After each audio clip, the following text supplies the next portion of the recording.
Someone asked me, what would I do if I lost my election petition appeal at the Supreme Court? The presidential candidate of the People's Democratic Party in the February 25, 2023 election, Atiku Abubakar, has expressed dissatisfaction, saying that the October 26, 2023 verdict of the Supreme Court has eroded trust in the electoral system of Nigeria. In response, I said that as long as Nigeria wins, the struggle would have been worth the while. The former vice president spoke at the World Press Briefing on Monday in the nation's capital, Abuja, insisting that the candidate of the All Progressives Congress, Bola Tinubu, was not qualified to contest the presidential poll. It is not about me. It is about our country, Nigeria, and your future.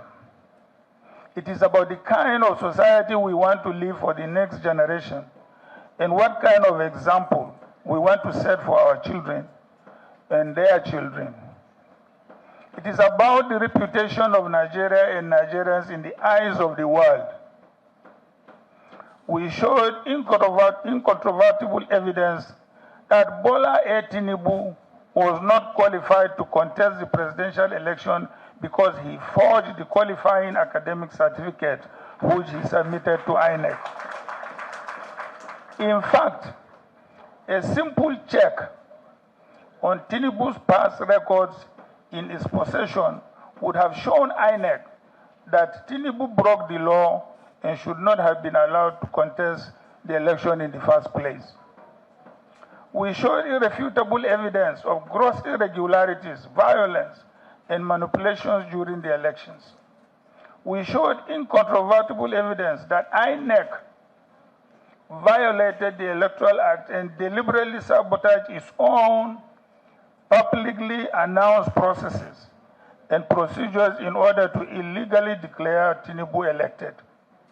The position of the Supreme Court, even though final, leaves so much unanswered.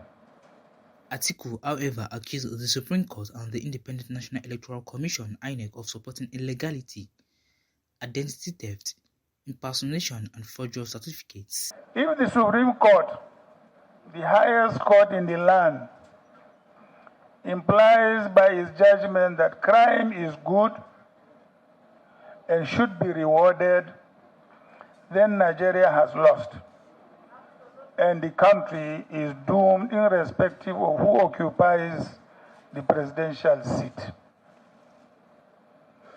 If the Supreme Court decides that the electoral umpire, INEC, can tell the public one thing and then do something else in order to reach a corruptly predetermined outcome, then there is really no hope for the country's democracy and electoral process.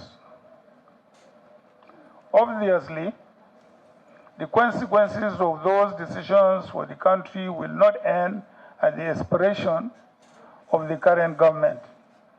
They will last for decades.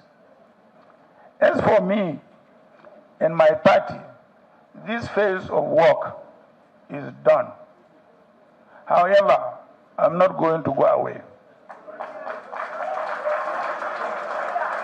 If you think I'm going to go away, forget about it.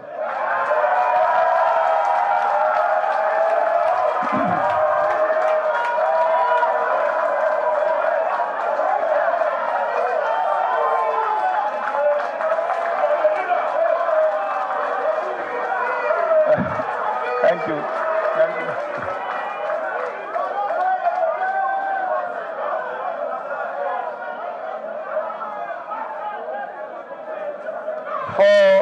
Thank you very much. Thank you.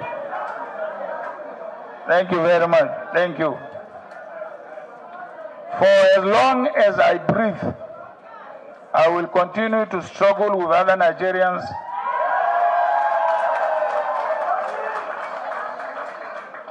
to deepen our democracy and rule of law. I will continue to work for the kind of political and economic restructuring that the country needs to reach its true potential. He, however, urged Nigerians, most especially youth, to be proactive in governance and be ready to take over the country.